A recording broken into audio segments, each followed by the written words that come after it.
Yes, sir. Welcome back to another Chop It Out film session. I'm your host, Chop It Out Podcast, Molly Mo, Jamal Forrest. And listen, we had to break down that Clemson wide receiver, Antonio Williams. A lot of controversy behind his name, right? Even with the first two picks, Sonny Styles and Antonio Williams. Washington had their pick of the litter.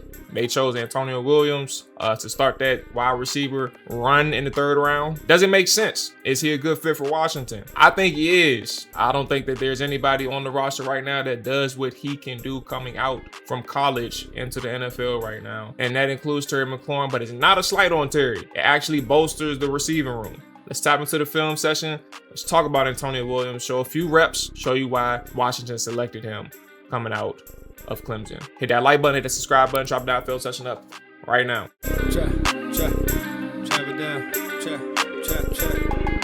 So let's go ahead and start with one of his touchdowns, right? He's in the slot on the left side towards the field.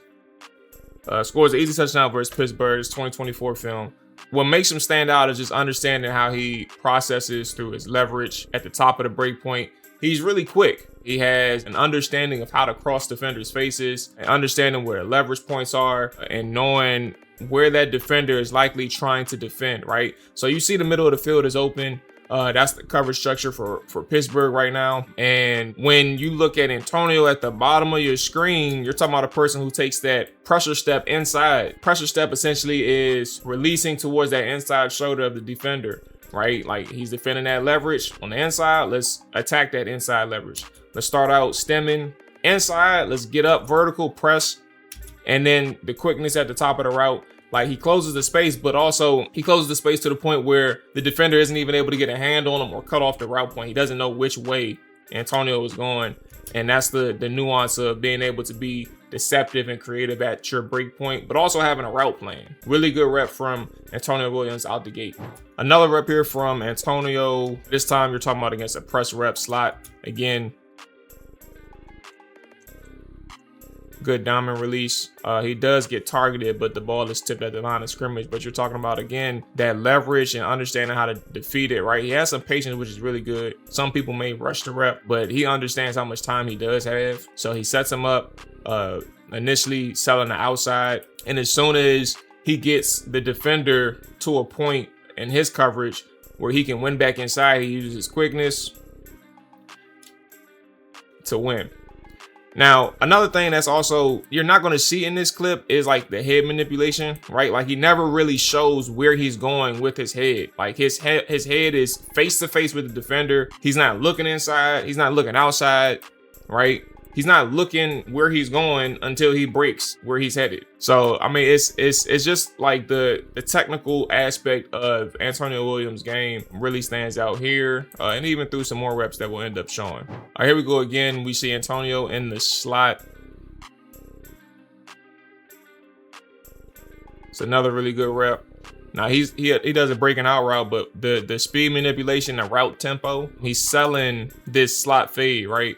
So it's a really good example of how Antonio can press, get vertical, accelerate, and having that good change of direction in his route or in his toolbox. And what that means is just the ability to maintain a certain speed as you're breaking in or breaking out. For Antonio, he's breaking out, right? And he's maintaining a certain speed, right? He doesn't give a hint to the defender. And that's ultimately what puts the DB on his ass. He tried to play that slot fade too. He's like, oh, we getting on our horse, let's go ahead and run. But nah, Antonio had a different plan. Now, this is a good rep for the most part. There is one area that I think in this one you would like to see him eliminate completely from his game. But, you know, it is what it is. I didn't see too much of it. But let's go ahead and run it.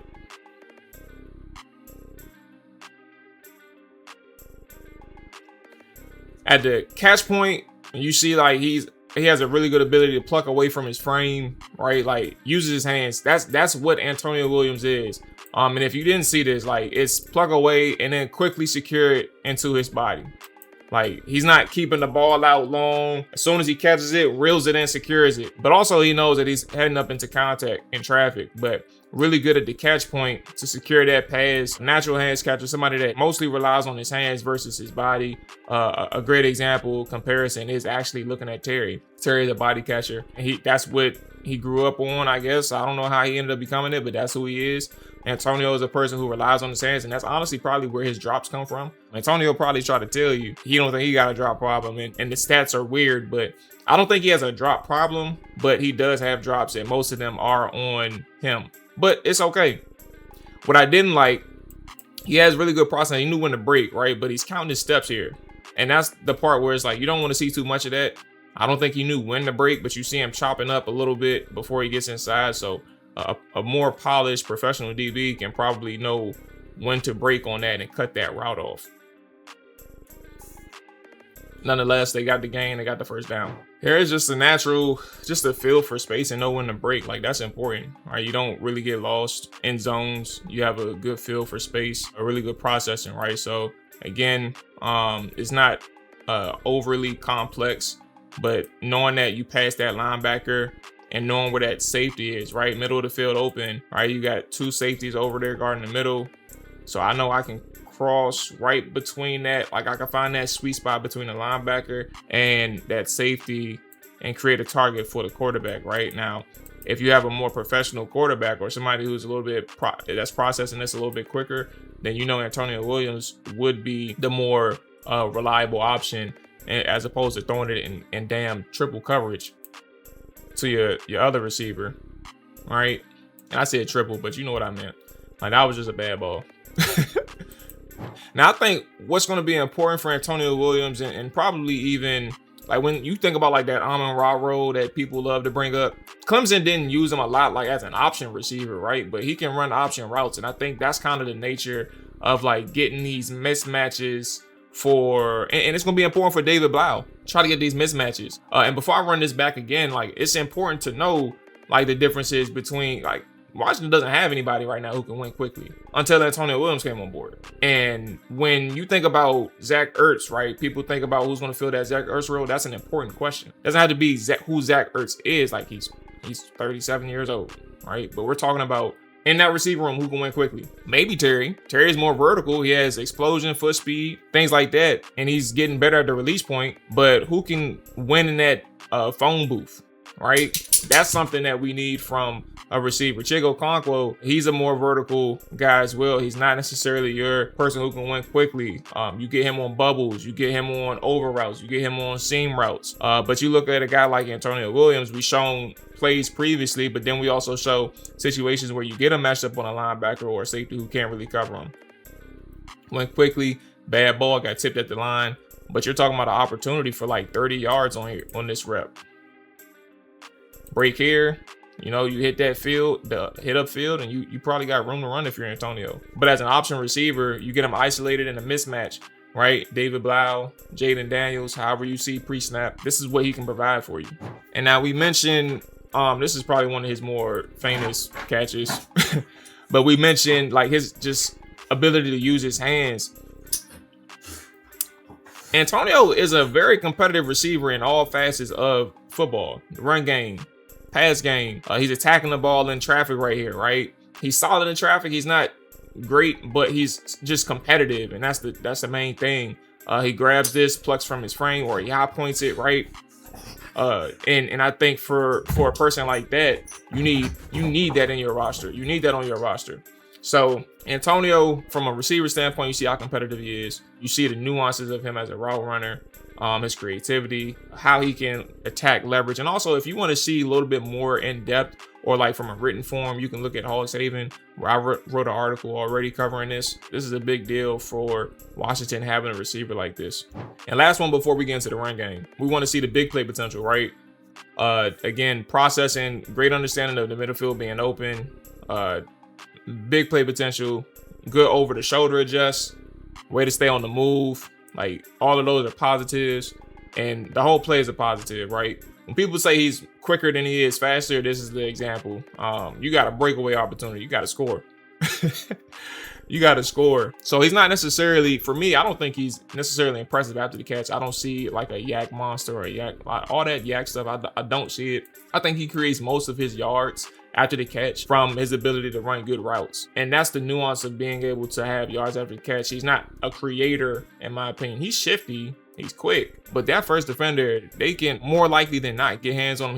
He's going down. He's not really strong. I think if he improves his functional strength, things may improve down the line. but he's not a person who will really beat you with his foot speed after the catch. He's not super elusive in terms of making defenders miss, multiple defenders miss. If he gets like the right setup, the right blocks, or he gets open field, he'll create and maximize the yak. I think that's as far as it goes. And there's nothing wrong with that. I just don't see it like everybody else does. I think he's just an average, around that average range of a receiver after the catch. He's not super special for me. In terms of the run game, this is where his competitive stands out. And if you think like he's a slot receiver or a smaller receiver, that's going to limit his play snaps, well, just take a look at his run game, his run ability, or his ability to block in the run game. You'll see it and you'll understand why he can play in 2 receiver sets. What's that, 12 personnel? Well, not 12 personnel, excuse me, 11 personnel.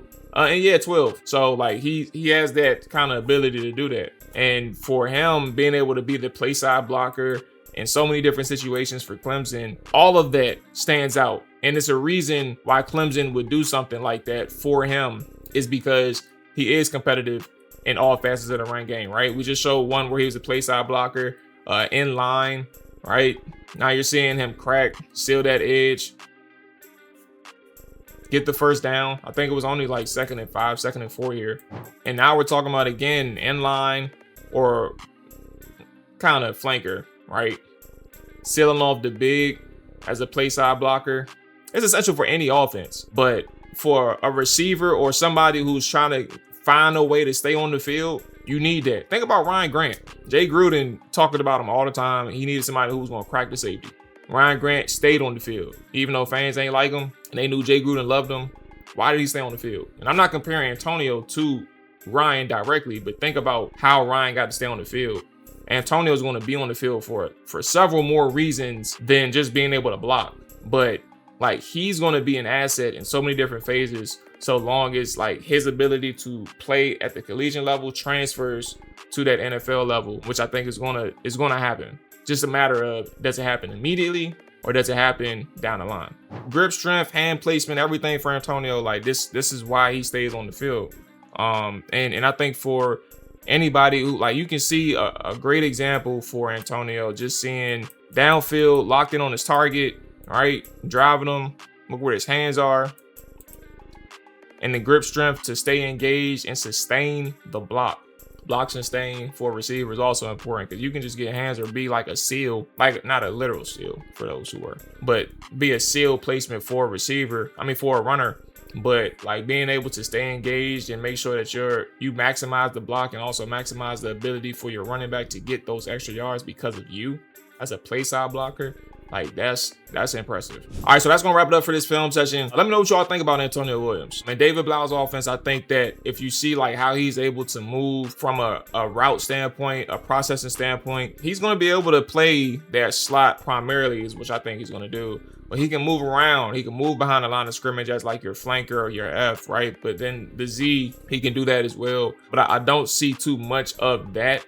I see somebody who can play your slot. The 2 receiver sets, 12 personnel, you'll probably be able to utilize him as well, opposite of Terry. I think that this is a person who is, from a route technician standpoint, he's different than Jalen Lane's, Luke McCaffrey's, and everything under that, right? Like, this is a person that's unique in terms of like how he's quick and he's pressing, he's understanding of what he wants to do. He has a plan. He has that patience too as well. And the ability to win at the top of the route is something that is what Washington needs. They need somebody who just understands how to win. I don't think his frame is going to get him in trouble. He is undersized from NFL standards, but there's plenty of people who are 5'11" that can win. Now, I do think he's probably going to have to get his weight up a little bit. What, 170, 180, something like that?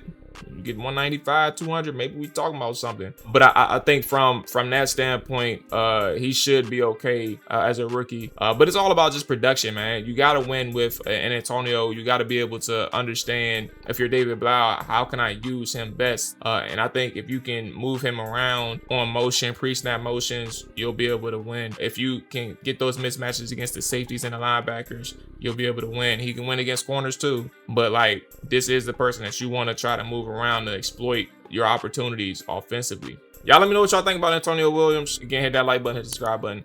Till next time. Peace.